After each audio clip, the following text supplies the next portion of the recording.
আশীর্বাদ প্রার্থনা করি। আপনারা কৃপা করুন, আশীর্বাদ করুন, যেন নিত্যকাল হরিগুরু বৈষ্ণবের মহিমা গুণগান কীর্তন করে আমার নরাধম পাপিষ্ঠ জনকে যেন ধন্য করতে পারি। ইয়া যেন হইবেন প্রভুর যত দাস, সবার চরণ দন্তে করি। জয় শ্রীরাম।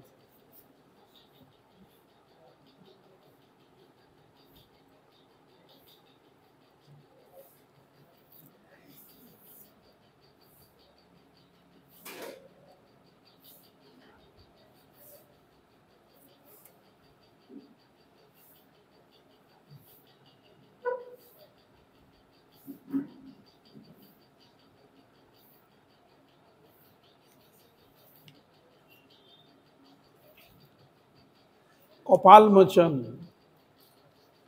শ্রী শ্রী জগন্নাথ মন্দিরের দক্ষিণ দরজার নিকটে কপালমোচন মহাদেবের মন্দির। পৌরাণিক কথা যে পঞ্চানন ব্রহ্মার একটি মস্তককে মহাদেব ছেদন করেন। সেই মস্তক অর্থাৎ কপালটি ছিন্ন হওয়ার সাথে সাথেই মহাদেবের হাতে সংলগ্ন রইল, সে হাত থেকে আর পড়েনি। ত্রিভুবন ভ্রমণ করেও ব্রহ্মহত্যা থেকে নিস্তার পেলেন না। তাহলে শিবের মতো যদি নিস্তার না পান, তাহলে আমরা সাধারণ মানুষের তাহলে কি অবস্থা হয় চিন্তা করুন। ব্রহ্মহত্যা থেকে নিস্তার পেলেন না। অবশেষে শ্রীক্ষেত্রে শ্রী জগন্নাথ দেবের শরণাপন্ন হবার পর ব্রহ্মহত্যা দোষ থেকে মুক্ত হলেন। জগন্নাথ দেবের শরণাগত হলেন, জগন্নাথ দেবের কৃপাতে শিবজি মহারাজ ব্রহ্মহত্যা দোষ থেকে মুক্ত হলেন। তখন ব্রহ্মার মস্তকটিও হস্তচ্যুত হলো। ব্রহ্মার যে মস্তকটা হাতে ছিল, পড়ছিল না, ওইখানে আসতে জগন্নাথ দেবের কৃপা ওখানে হাত থেকে পড়ল। সেই জন্য তিনি কপালমোচন নাম ধরে প্রভুর গুণগান করছেন। কপালমোচন শিবজি নাম ধারণ করে জগন্নাথ দেবের নাম গুণগান কীর্তন করছে, তার মহিমা কীর্তন করছে। মার্কণ্ডেশ্বর ও মার্কণ্ডেয় সরোবর। শ্রী জগন্নাথ মন্দিরের পশ্চিমে এই সরোবর অবস্থিত। প্রলয় পধি জলে মার্কণ্ডেয় মুনি ভাসতে ভাসতে শ্রীক্ষেত্রে এক বটবৃক্ষ দেখতে পান। ভগবানের কাছে তিনি চেয়েছিলেন যে আমরা প্রলয় কালটা আমি দর্শন করব, কিভাবে প্রলয় করেন, কিভাবে কি থাকে না দেখ, আমি একবার প্র্যাকটিক্যাল ফিল্ডে দেখতে চাই। তাই ভগবান তাকে দেখালেন। তিনি সব জায়গায় শুধু জল আর জল আর জল, আর কিছুই দেখতে পেলেন। তিনি ভাসতে ভাসতে শ্রীক্ষেত্রে এক বটবৃক্ষ দেখতে পান। পত্রপুটে শয়ান বালমুকুন্দ ভগবানের মুখ বিবরে প্রবেশ করে সেখানে 14 থেকে অতি বিস্মিত হন। তিনি দেখেন বালগোপালকে দর্শন করলেন, বালগোপালের মুখের মধ্যে প্রবেশ করলেন, করে তিনি 14 ভুবন দেখে তিনি অতি বিস্মিত হয়ে গেলেন। সেখান থেকে বের হয়ে জগন্নাথ দেবের দর্শন পান। সেখান থেকে বের হয়ে জগন্নাথ দেবকে দর্শন করেন। ভগবান বললেন, এ ক্ষেত্র নিত্য, প্রলয় নাশ নেই। শ্রীক্ষেত্র হচ্ছে নিত্য, ধাম হচ্ছে নিত্য। ও ধাম জগৎ ক্ষেত্রে প্রলয় হলেও ও স্থান প্রলয় হয় না। মহামুনি তখন মার্কণ্ডেয় ঘাট নির্মাণ করে জগন্নাথ দেবের আদেশে শিবের আরাধনা করেন। বুঝলেন, মহামুনি তখন মার্কণ্ডেয় ঘাট নির্মাণ করেন। নির্মাণ করে জগন্নাথ দেবের আদেশে তিনি শিবজির আরাধনা করেন। সেখানে এখন মার্কণ্ডেশ্বর মহাদেব বিরাজ করছেন। তাহলে বোঝা গেল ভগবানের আদেশ কে শিবজির আরাধনা করছেন। আর যে ঘাট বেঁধেছেন নাম হলো মার্কণ্ড সরোবর, সেই স্থান হলো ইন্দ্রদ্যুম্ন সরোবর বা নীলকণ্ঠেশ্বর মহাদেব। শ্রী গুন্ডিচা মন্দিরের কাছেই উত্তর দিকে সুবৃহৎ সরোবর অবস্থিত। মহারাজ ইন্দ্রদ্যুম্ন অশ্বমেধ যজ্ঞে গোদান উপলক্ষে মহারাজ ইন্দ্রদ্যুম্ন তিনি অশ্বমেধ যজ্ঞ করেছিলেন। অশ্বমেধ যজ্ঞ উপলক্ষে তিনি গরু দান করেছেন। গরু দান করতে গেলে তো একটা স্থান দরকার, এক জায়গায় রাখতে হবে। তা গোদান করার জন্য গোসুমের খুর দ্বারা যে গর্ত হয়েছিল, মানে ওই যে ইন্দ্রদ্যুম্ন সরোবর, ওইখানে ওই যজ্ঞ করেছিলেন। যজ্ঞ করে তারপর গরুকে দান করবেন, ওইখানে গোশালা করেছিলেন, গরুকে রেখেছিলেন। তাদের খুঁড়ে মাটি খুঁড়তে খুঁড়তে খুঁড়তে গর্ত হয়ে গেছে। খুর দ্বারা যে গর্ত হয়েছিল, গোদানকালে হস্তচ্যুত জল ও গোসুমের মূত্রে পূর্ণ হয় উক্ত তীর্থের উৎপত্তি হয়েছে।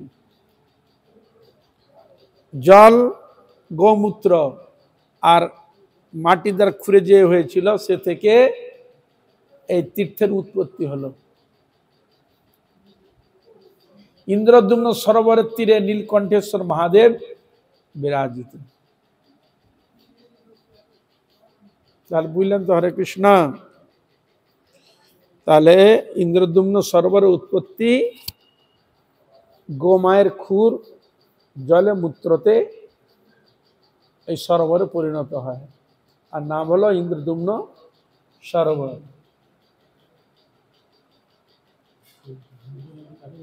হ্যাঁ হ্যাঁ হ্যাঁ, একটু যেতে হতো, এগিয়ে যেতে। ওইখান থেকে জল নিয়েছে ওই গুন্ডিচা মন্দির, ওখানে আপনি জাননি, ওইটাই।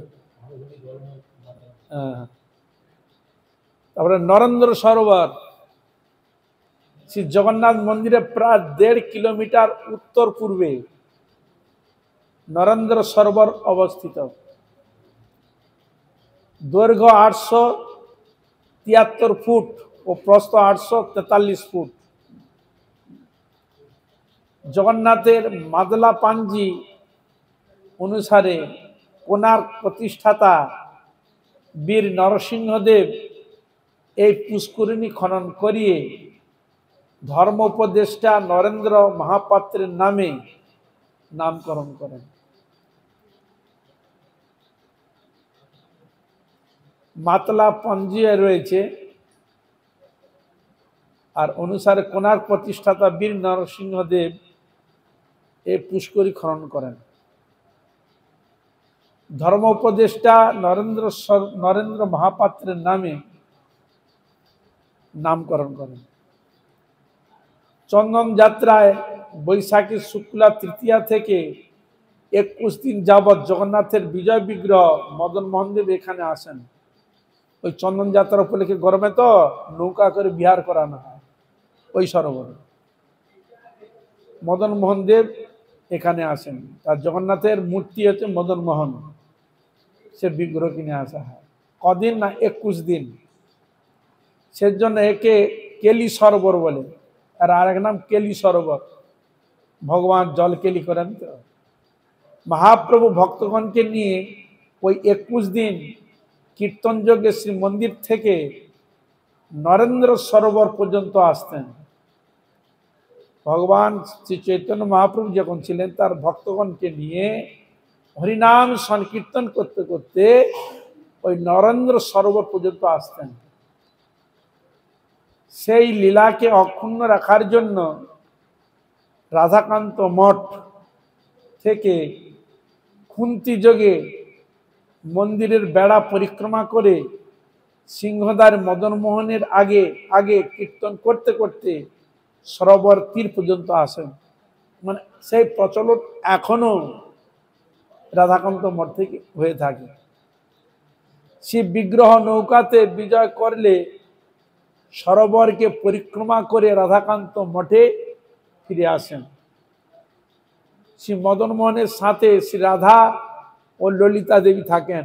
মদন মোহনের সঙ্গে দুইজন থাকেন, এক রাধা আর ললিতা দেবী। চন্দন যাত্রার শেষ দিনে জগন্নাথ বল্লভ উদ্যানের সংলগ্ন বন্ধু আশ্রমে মহোৎসব পালিত হয়। এই জগন্নাথ বল্লভ যে নাটক লেগেছেন, ওইখানে জগন্নাথ বল্লভ যেতে মাঝখানে বাগান আছে, ওইখানে রায় রামানন্দ থাকতেন। রায় রামানন্দের স্থান।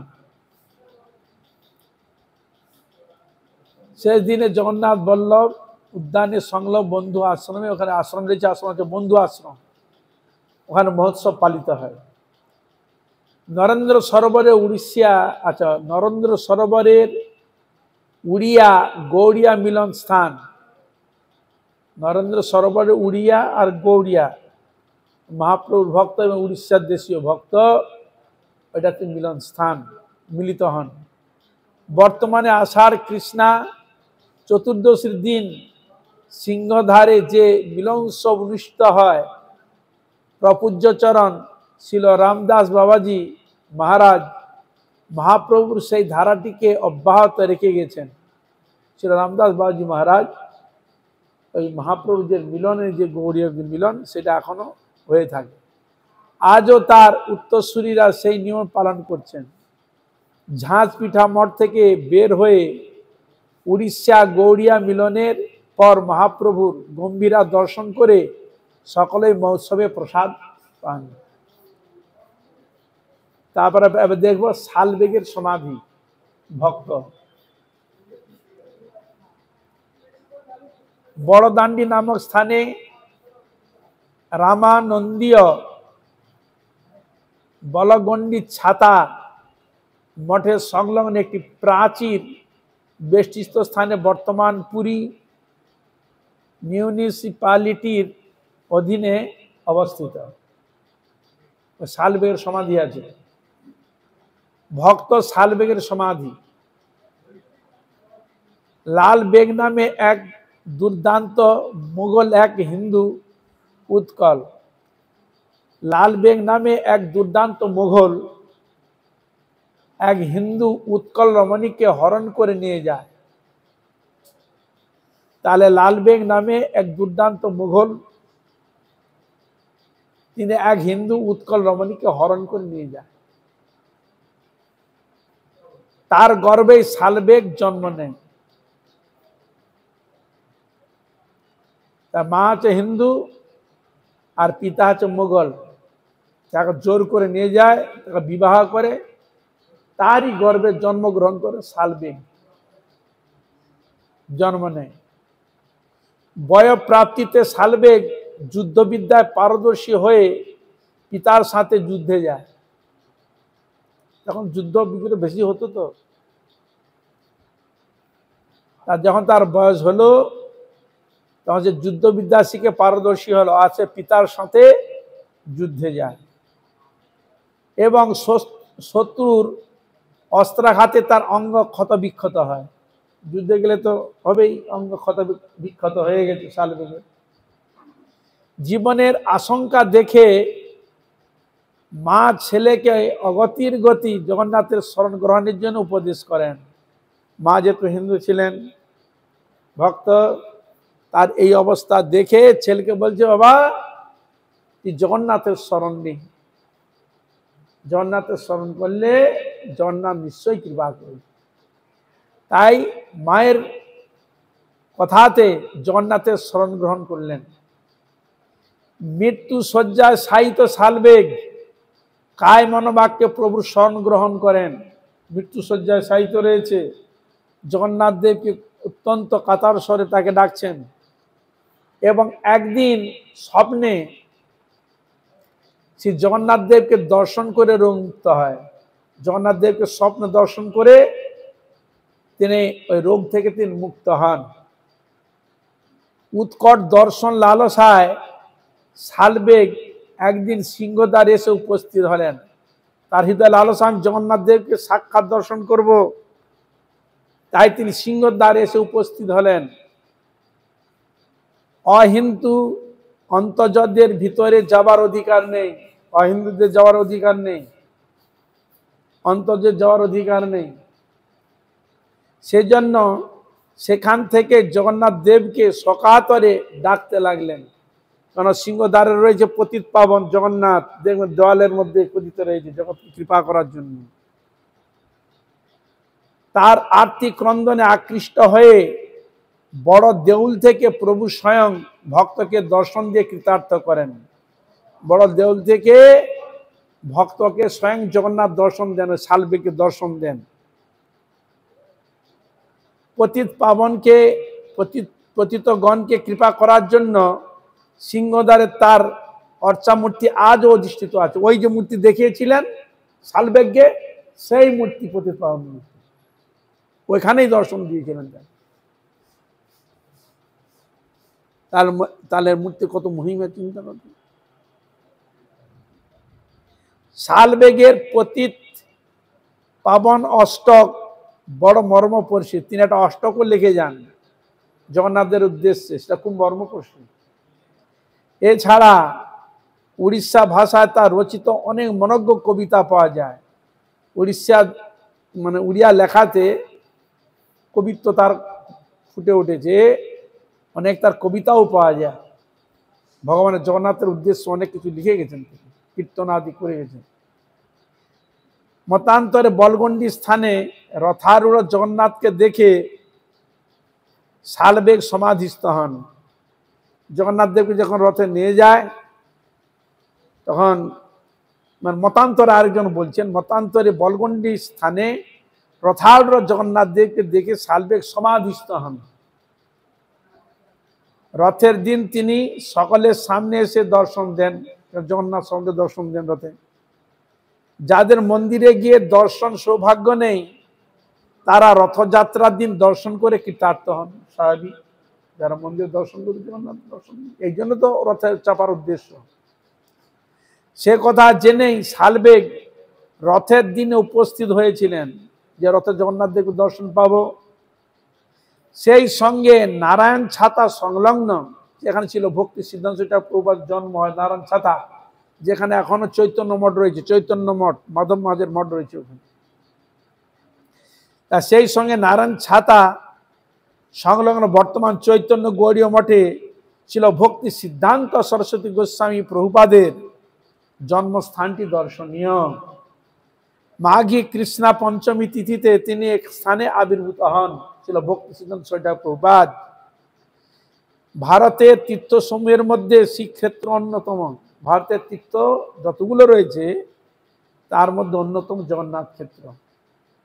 এখানে সমস্ত সম্প্রদায়ের সাধু সন্ন্যাসীরা এসে মঠ মন্দির স্থাপন করে শ্রীধামের ঔজ্জ্বল্য বিধান করেছেন। সব মোটামুটি যত সম্প্রদায় রয়েছে, সন্ন্যাসীরা রয়েছেন, সকলের কিন্তু মঠ মন্দির সাধনের জায়গা পুরীতে আপনি দেখতে পাবেন।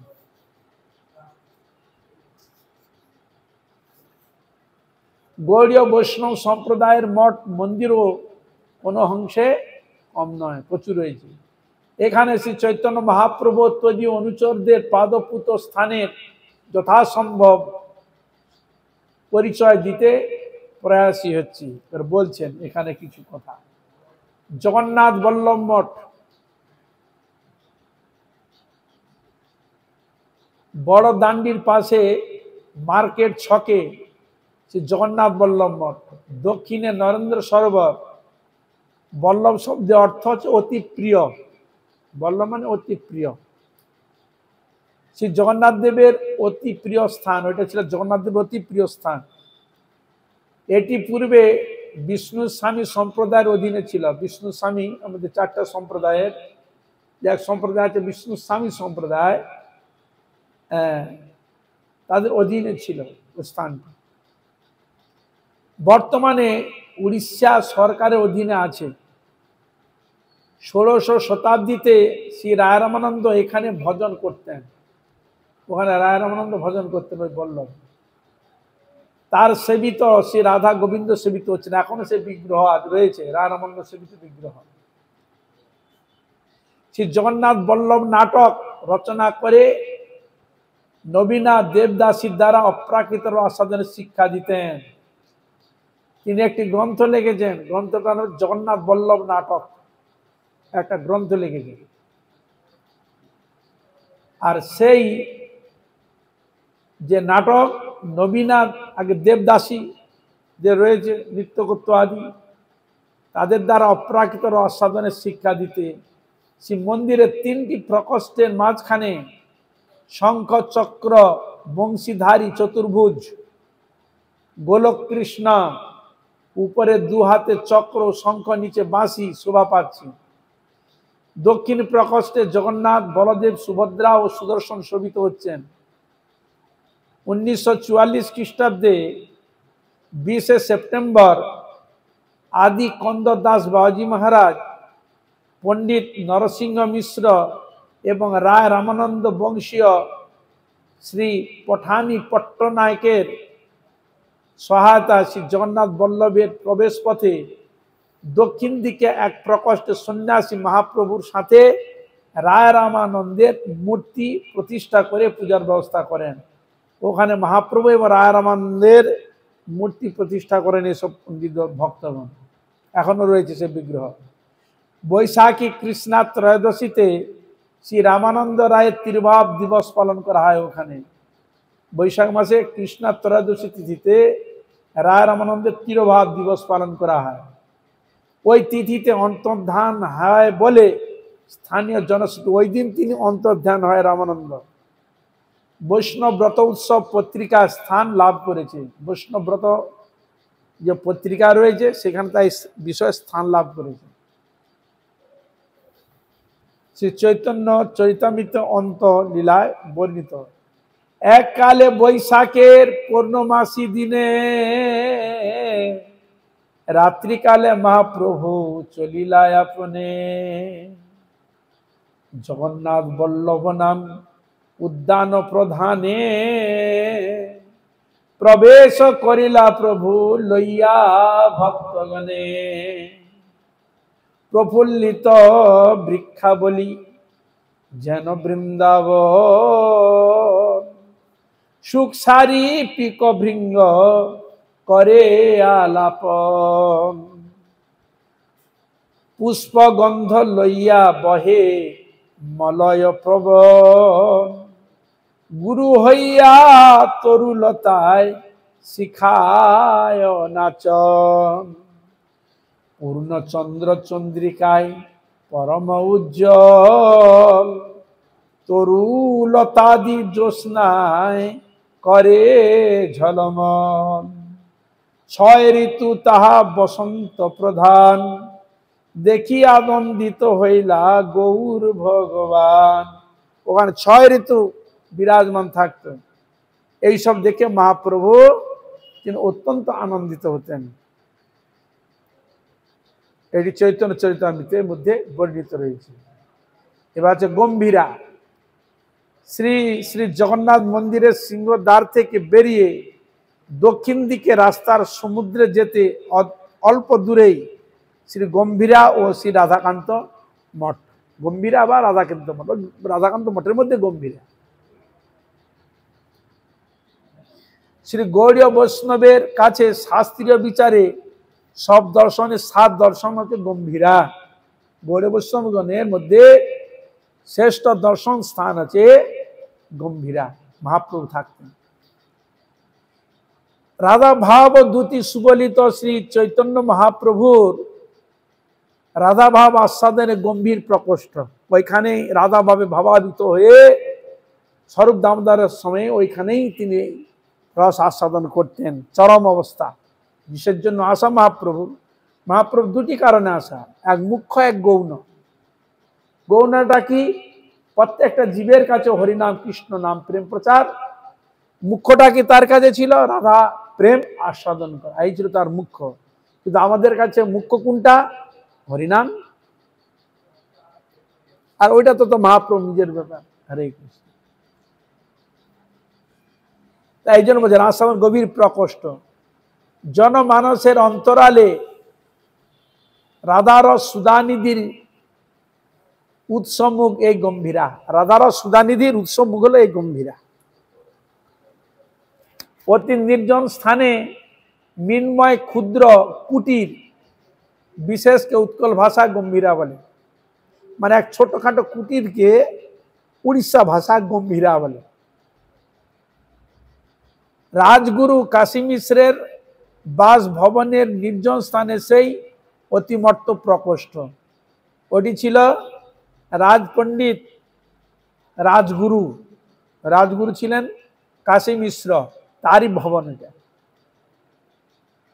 এখানে অন্তরঙ্গ সঙ্গী স্বরূপ দামোদর ও রায় রামানন্দের সাথে দিব্য উন্মাদে মহাপ্রভু রাধারস আস্বাদন, তার সার্থক রূপায়ণে শ্রী চৈতন্য চৈতামৃতের উপকার মানুষের কাছে চিরস্মরণীয় হয়ে আছেন। ওইখানে যে কি আস্বাদন করেছিলেন, তার অন্তিম যে রস আস্বাদনের যে ব্যাপারটা, ওটি চিরস্মরণীয়।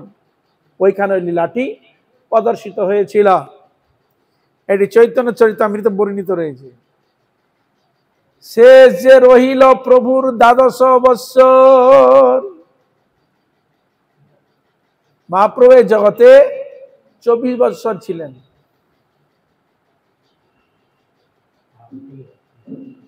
48 বছর, হ্যাঁ 24 দুগুণে 48 বছর ছিলেন মহাপ্রভু। 48 বছর মধ্যে ওখানে ওই 6 বছরের ধারদার কি, আর এধার ওধার করে এক জায়গায় তিনি ছিলেন এক নাগাড়ে। তাই ওইখানে যে দ্বাদশ বৎসর শেষে তার লীলাটা ওখানে বিশেষভাবে বর্ণন করছে। শেষ যে রহিল প্রভুর দ্বাদশ বৎসর, কৃষ্ণের বিরহ দশা উঠে নিরন্তর, রাধিকার চেষ্টা হয়েছে উদ্ধব দর্শনে, সেই মত দশা প্রভুর হয় রাত্রি দিনে।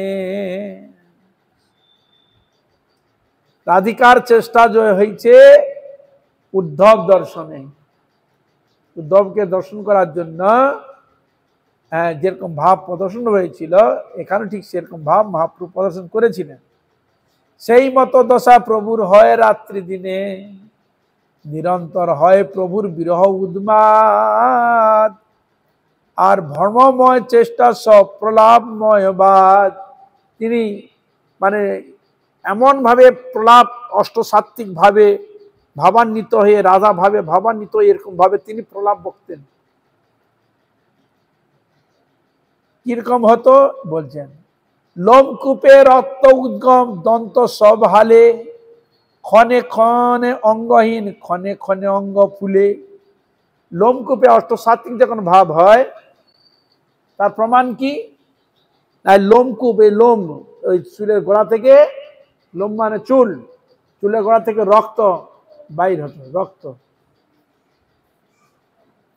আর কি হতো? দন্ত, দাঁত নড়তো, দাঁত নড়তো। আর কি? অঙ্গ ক্ষীণ হয়ে যেত, আর কখনো শরীর ফুলে উঠত। এই বলছে, ক্ষণে অঙ্গ ক্ষীণ হয় ক্ষণে অঙ্গ ফুলে, গম্ভীরা ভিতরে রাত্রে নাহি নিদ্রা লব, ভিত্তে মুখ শির ঘষে ক্ষত হয় সব। গম্ভীরাতে রাত্রে তার বিশ্রাম হয় না, নিদ্রা একদম হতো না। তিনি কখনো আবার শির, মাথা তিনি মাঝে মাঝে এরকম করতেন, আর কি মুখ ঘষতেন এর মধ্যে, আর মুখের মধ্যে ক্ষত বিক্ষত হয়ে যেত অঙ্গে। বলছেন, ভিতে মুখ শির ঘষে ক্ষত হয় সব, তিন দ্বারে কপাট প্রভু যাহেন বাহিরে, প্রভু সিংহ দ্বারে পড়ে কবু সিন্ধু নীরে। তিন দ্বারে কপাট প্রভু যাহেন বাইরে, তিনটা দ্বার রয়েছে, দরজা বন্ধ থাকে রাত্রে, কিন্তু মহাপ্রভু কখনো সিংহদ্বারে আর কখনো আবার সিন্ধুর নীরে পড়ে থাকে, ওখানে চলে যায়, দ্বারা পড়ে থাকে। চটক পর্বত দেখি গোবর্ধন ভ্রমে, চটক পর্বত দেখে গোবর্ধন বলে তার মনে হয়, আর ধাইয়া চলে আর্তনাদ করিয়া কর্দন, এই তো গোবর্ধন, হে গোবর্ধন কৃপা করো, এইভাবে তিনি ধীরে চলেন। উপবন উদ্যান দেখি বৃন্দাবন জ্ঞান, তাহা যাই নাচে গাই ক্ষণে মূর্ছা যান। সেখানে উপবন থেকে বৃন্দাবন বলে কখন তিনি মূর্ছা যায়, কখনো তিনি নৃত্য করেন ভাবান্বিত হই। কাহা নাহি শুনি সেই ভাবের বিকার, সেই ভাব হয় প্রভু শরীরে প্রচার। মানে এরকম শোনা যায় না, মহাপ্রভুর মধ্যে এরকম যে অপ্রাকৃত যে ভাব বিকার, তা সব কিছু প্রকট হতো। মানে রাধারানী গায়ে এই সবগুলো ভাব প্রকটিত হতো। হা কৃষ্ণ বলতে রাধারানী যখন ছুটে যেতেন না, ওই গাছের কাঁটা কাঁকর সব লেগে পুরো অঙ্গ একবার হয়ে যেত, রক্তারক্ত হয়ে যেত। হা কৃষ্ণ বলে অঝোর নয়নে ক্রন্দন করতে রাধারানী। আর এই সেই লীলা কাঞ্চে, রাধা ভাব দ্যুতি সুবলিত লৌব কৃষ্ণ স্বরূপ, তাই কাঞ্চে। এই জন্য তো অবতারণা হয়েছে। রাধারানী বলছেন, প্রভু তুমি যাবে, আমি হা কৃষ্ণ বলে কাঁটার মধ্যে কখন আচরকে পড়ি, ও লাগলো তা আপনার গায়ে লাগবে, হ্যাঁ আমি সহ্য করতে পারবো না। কিন্তু মহাপ্রভুর ইচ্ছা রাধাবা সাধন করবেন, তাই রাধারানী ভগবান শ্রীকৃষ্ণকে আলিঙ্গন করলেন। তাহলে বাইরে সোনার চাদর টাকা রাধারানী, অন্তর কৃষ্ণ বহির গৌর। তাহলে রাধারানী তার সোনার অঙ্গকে একবারে ছাড়ি, যার ভিতরে কৃষ্ণ থেকে গেছেন, বাইরে রাধারানী। তাহলে পড়লে যা ভাবে কার কাছে লাগছে? রাধারানীর অঙ্গে লাগছে। দেখুন, প্রভুর সুখকে দিতে গিয়ে, প্রভুরকে আস্বাদন করাতে গিয়ে নিজের গায়ে আঁচড়, এই হলো তার ভক্তের যা হওয়া উচিত। চরম যে ব্যাপারটা এখানে যেন প্রকাশিত হচ্ছে, আর সেইভাবে এখানেই প্রকটিত। মুখ ঘষছেন, রক্তারক্ত হয়ে যাচ্ছে। তাহলে চিন্তা করুন কিরকম ভালোবাসতেন। হ্যাঁ, এলো রাধারানীর যে ভালোবাসার, তার একটু শিক্ষা যদি আমাদের প্রতি আসে, তবে আমরা ভালোবাসা, আমাদের জড় ভালোবাসায় সব ফেসে বসে আছি। প্রকৃষ্ট রূপে রাধাকুণ্ড থেকে এখনো ভালোবাসতে পারি নাই। সেরকম ভালোবাসা যদি পেত, একটু ছিটকা ফিটকা যদি পাওয়া যেত, রাধারানী যদি কৃপা, তাহলে সম্ভব। মহাপ্রভু যদি কৃপা একটু হয় তবে সম্ভব, না সে সম্ভব নয়। তাই এই জন্য মহাপ্রভু এরকম লীলা প্রদর্শন হতে যায়। চিন্তা করুন কি অবস্থা। হস্তপদের সন্ধি সব বিস্তস্তি প্রমাণে, সন্ধি ছাড়ি ভিন্ন হয়ে চর্ম রয়ে স্থানে। মাঝে মাঝে মানে এমন ভাবে বড় হয়ে যায়, হাতে দিলে হাড় খুঁজে পাওয়া যাবে না, যেমন হাড় থেকে খুলে চলে গেছে। অঙ্গ এরকম বড় বড় হয়ে যায়, মাঝে মাঝে গুটিয়ে নেয়, কচ্ছপের মতো মাঝে মাঝে গুটিয়ে নেয়। এরকম মহাপ্রভু এরকম অষ্টসাত্ত্বিক যে ভাব হতো, এরকম প্রকাশ পেত। সন্ধি ছাড়ি ভিন্ন নহে চর্ম রহে স্থানে, হস্তপদ শীর্ষব শরীর ভিতরে। হস্তপদ শীর্ষব শরীর ভিতরে, শরীর ঢুকে নিয়েছে ভিতরে, বুঝলেন। কুর্ম যেমন মুখকে ঢুকিয়ে নেয়, হাত পাকে পুরো ঢুকে নেয়, আবার বের করে দেয়। কচ্ছপ কুর্ম করে না, হাত ঢুকে নেয়। সেরকম মহাপ্রভু এরকম ভাব। এবং যে হস্তপদ শীর্ষব শরীর ভিতরে, প্রবিষ্ট হয় কুর্ম রূপে দেখে প্রভুরে। এরকম বলে আছে। আর দিব্য দর্শন, অলৌকিক দর্শন, এইসব এই মতো অদ্ভুত ভাব শরীরে প্রকাশে।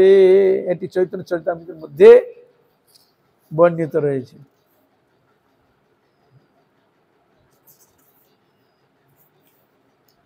গম্ভীর আর প্রতিটি ধূলিকণা যোগী ঋষি ব্রহ্মাদি দেবতাদেরও বন্দনীয়। মহাপ্রভু পুরো চরণ ধূলি, পুরো তার কৃপা স্নিগ্ধ জল পড়েছে, ওই জলে মহাপ্রভু যে প্রেম অশ্রু যে জল পড়তো ওইখানেই যেন ধরিত্রী মাতা যেন ধরে রেখে দিয়েছে গম্ভীরা। মহাপ্রভুর সম্পূর্ণ তার অঙ্গের যা কিছু বিবরণ যে ঘটেছিল যেন সেইগুলোকে যেন গোপন করে প্রেমকে যেন ওই গম্ভীরাতেই যেন লুকিয়ে রেখেছে।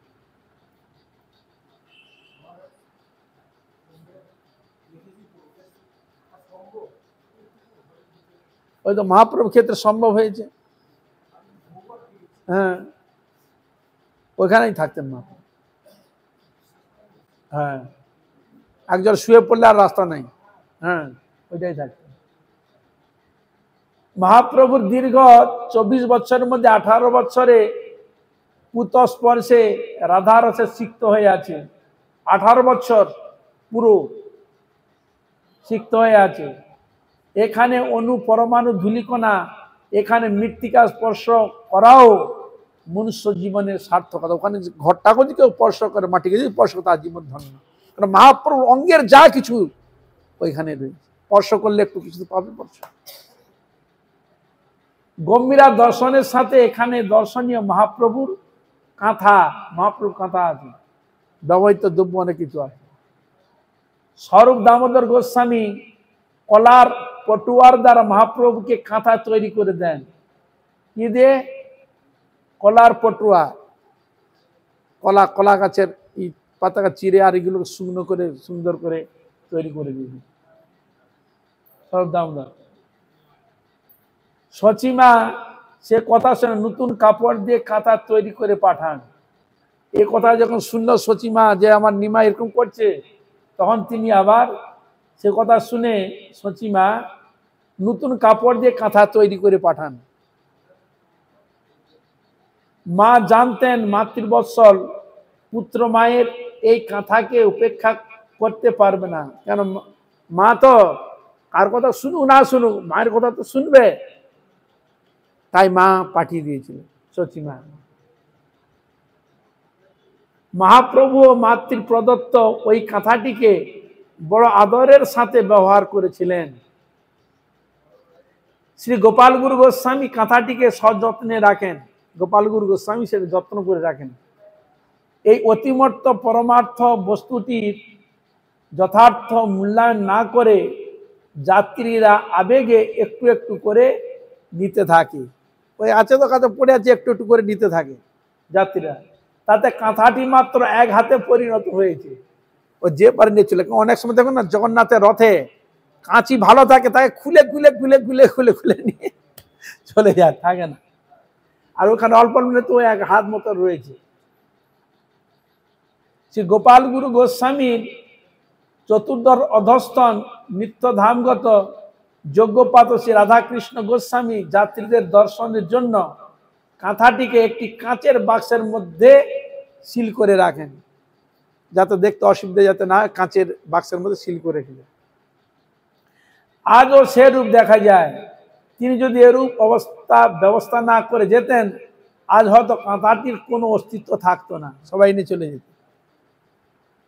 কাঁথা ব্যতীত মহাপ্রভু ব্যবহৃত দুজোড়া পাদুকা, দুটি কমণ্ডুল আছে, দুজোড়া পাদুকা আর কমণ্ডুল আছে।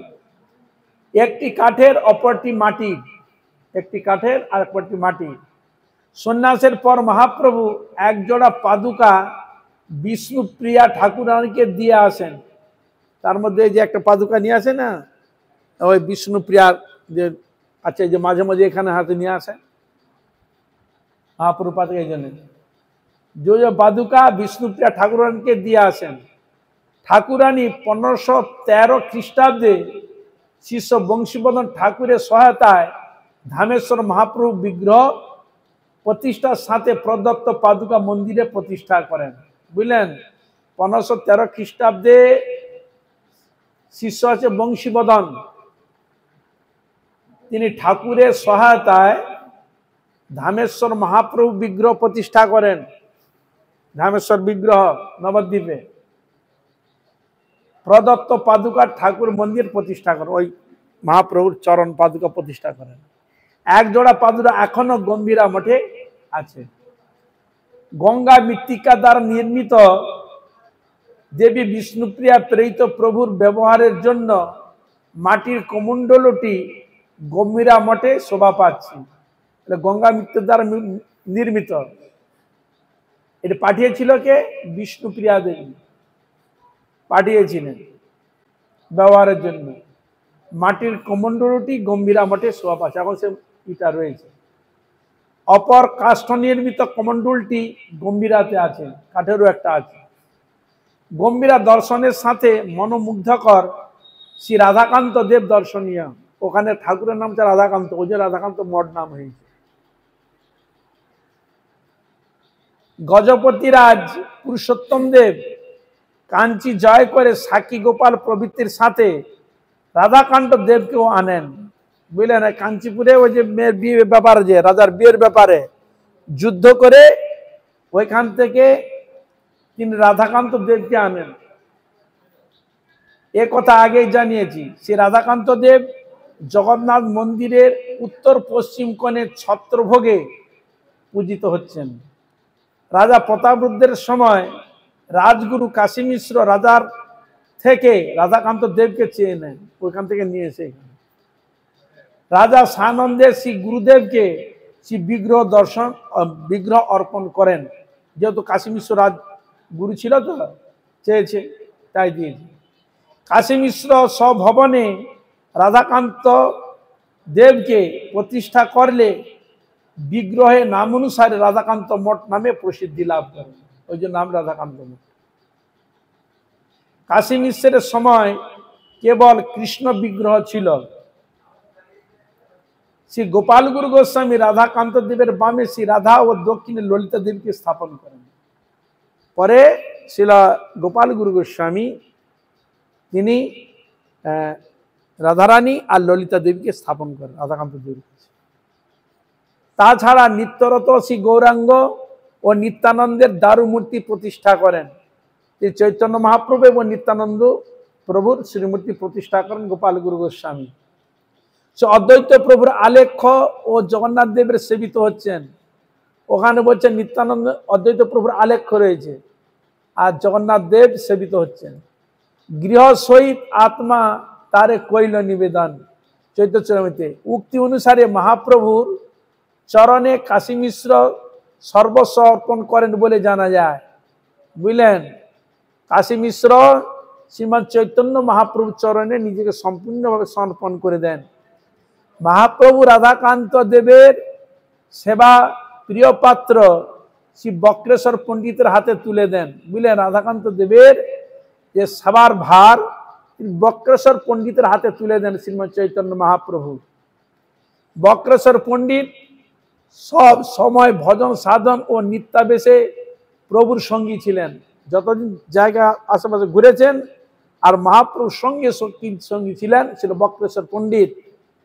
সেই জন্য মাঘী শুক্লা দ্বাদশীর দিন সুযোগ্য শিষ্য শ্রী গোপাল গুরু গোস্বামীর হাতে রাধাকান্তের সেবা ও আচার্যের আসন প্রদান করেন। ওই তিথিতে আজও আচার্য অভিষেক উৎসব পালিত হয়, এখন আচার্য অভিষেক উৎসব পালিত হয়। শ্রী গোপাল গুরু বক্রেশ্বর পণ্ডিতের শিষ্য, বুঝলেন। গোপাল গুরু হচ্ছেন বক্রেশ্বর পণ্ডিতের শিষ্য। পূর্ব নাম ছিল মকরধ্বজ কর। পূর্বে কি নাম ছিল? মকরধ্বজ কর।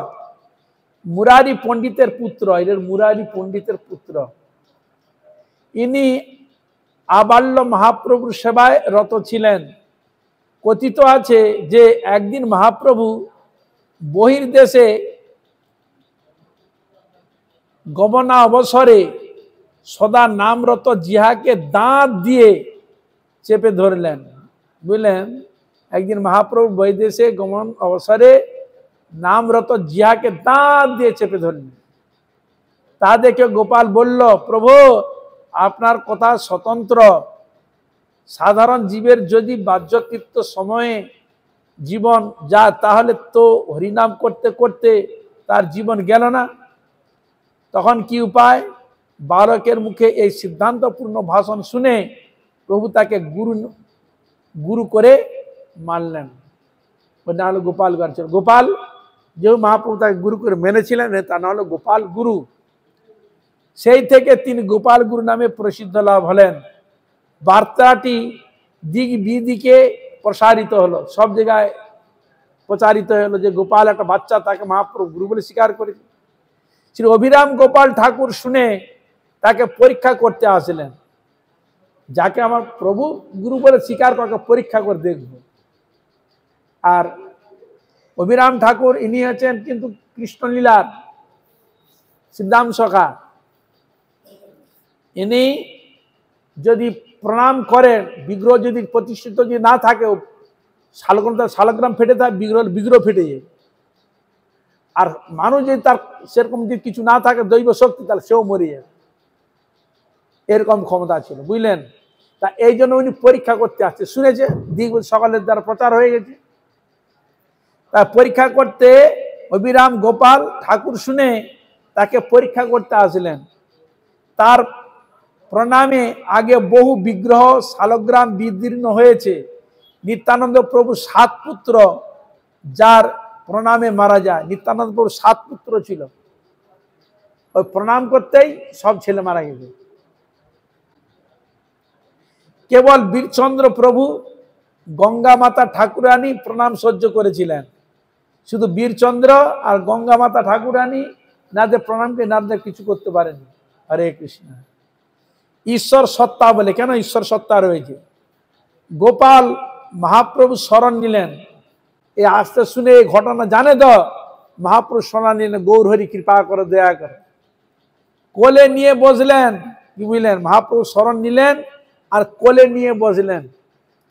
প্রভু গোপালের ললাটে চরণ বিন্যাস করলেন, গোপাল গুরুর মস্তকে কপালে চরণ দিলেন, মহাপ্রভু কোলে নিয়ে বসলেন। তাতে পদাকৃতি তিলক হয়ে গেল, গোপাল গুরু পদাকৃতি তিলক হয়ে গেল মহাপ্রভু চরণে। সেই থেকে এই গণের পদাকৃতি তিলক, সেই জন্য ওদের পদাকৃতি তিলক রয়েছে। যেমন শ্যামানন্দ হচ্ছে নূপুর তিলক, আর ওদের হচ্ছে মহাপ্রভু পদাকৃতি তিলক। সেই থেকে ঠাকুর অভিরামের প্রণামে গোপালের কোনো ক্ষতি হলো না। হরে কৃষ্ণ। সকল ভক্তগণ তাকে এক বাক্যে গোপাল গুরু বলে মেনে নিলেন। দীর্ঘকাল রাধাকান্ত দেবের সেবা করে বার্ধক্য উপস্থিত হলে পর শিষ্য ধ্যানচন্দ্র গোস্বামীকে সেবাভার অর্পণ করেন। এইভাবে সেবা করতে করতে বৃদ্ধত্ব প্রাপ্ত হয়। তখন গোপাল গুরু ধ্যানচন্দ্র তার শিষ্য তাকে সমর্পণ করে গেলেন, ধ্যানচন্দ্র গোস্বামীকে সেবাভার অর্পণ করে দেহত্যাগ করেন। স্বর্গদ্বারে তার মরদেহ নিত হলে রাজপুরুষদের বিনা অনুমতিতে গদি সমর্পণ হয়েছে বলে বলছেন। স্বর্গদ্বারে তার মরদেহকে নিয়ে যাওয়া হলে রাজপুরুষদের বিনা অনুমতিতে, কোনো মন্ডিত না, বিনা অনুমতিতে গদি সমর্পণ হয়েছে বলে তারা রাধাকান্ত মঠ অবরোধ করে বসল। কেন কোনো অনুমতি নেই, বিনা অনুমতি হয়েছে, তাহলে তারা অবরোধ করে বসলো। হ্যাঁ, রাধাকান্ত মঠ অবরোধ করে বসলো। শিষ্য ধ্যানচন্দ্র তখন অতি কাতরে আরতি ভরে কাঁদতে কাঁদতে গুরুদেবের চরণে সমস্ত নিবেদন করলেন। ধ্যানচন্দ্র গোস্বামী মহাসমীক্ষারী ভাই, হ্যাঁ, তিনি কন্দন করতে লাগলেন। অন্তর্যামী গুরুদেব শিষ্যের কাতরোক্তি শুনে শ্মশান থেকে উঠলেন গোপাল গুরু এবং সংকীর্তন যোগে রাধাকান্ত মন্দিরে উপস্থিত হলেন। সংকীর্তনে রাধাকান্ত মন্দিরে উপস্থিত হলেন। রাজপুরুষেরা আগেই জানতে পেরে অবরোধ তুলে নিয়ে মন্দিরের দরজা খুলে দেন। হ্যাঁ, সে গোপাল গুরু সেই রাজার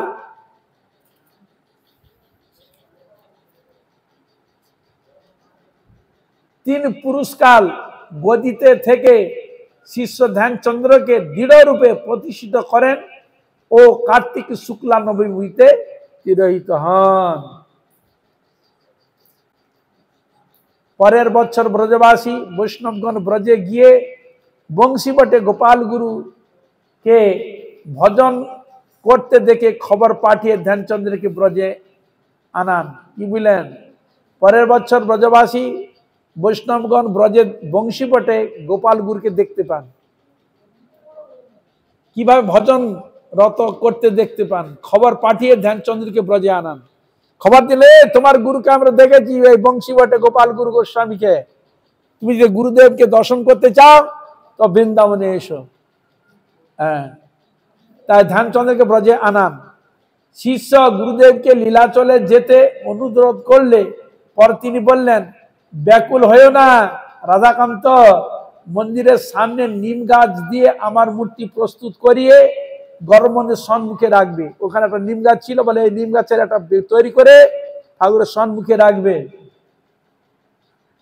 ভোগ নিবেদনের সময় ঠাকুরের সামনে পৃথক আসনে আমার ভোগ লাগাবে। ঠাকুর কিন্তু দিবে, পৃথক আসনে দিবে। কোনো সেবা অপরাধ হবে না, বলছে কোনো সেবা অপরাধ হবে না। সেই থেকে জগমোহনে সে গোপাল গুরুর মূর্তি অবস্থিত আছেন, সেই থেকে গোপাল গুরুর মূর্তি রয়েছে ওখানে। সমুদ্র উপকূলে শ্রী হরিদাস ঠাকুরের সমাধি সংলগ্ন দক্ষিণ পূর্ব অভিমুখে একটি মন্দিরে শ্রী গোপাল গুরুর সমাধি দৃশ্য হয়।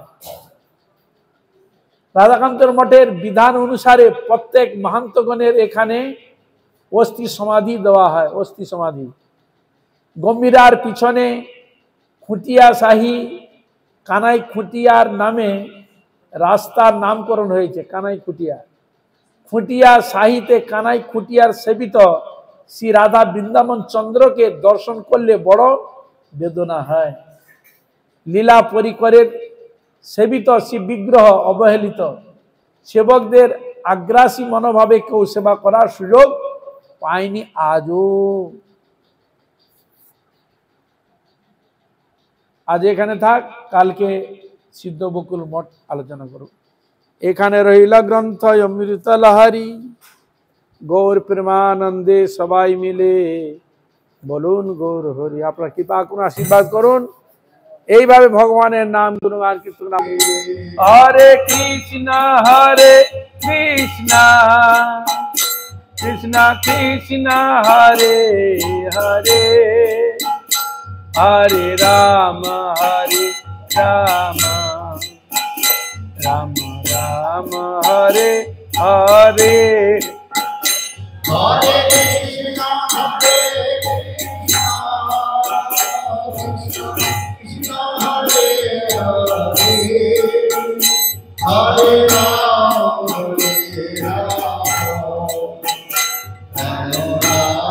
হরে হরে। हरे कृष्णा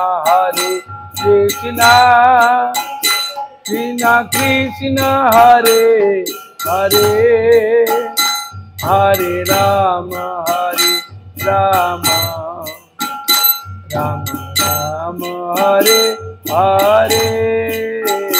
हरे कृष्णा कृष्णा कृष्णा हरे हरे, हरे राम राम राम हरे हरे। हरे कृष्णा कृष्णा कृष्णा हरे हरे, हरे राम राम राम हरे हरे। हरे कृष्णा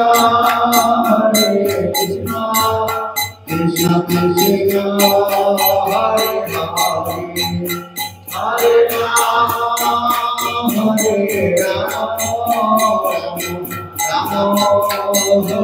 हरे हरे। हरि बोल हरि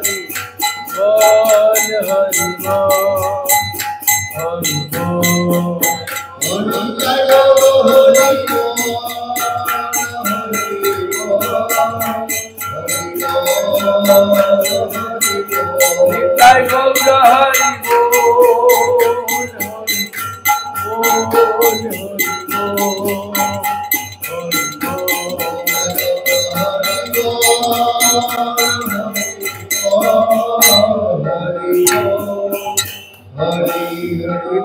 बोल। Hare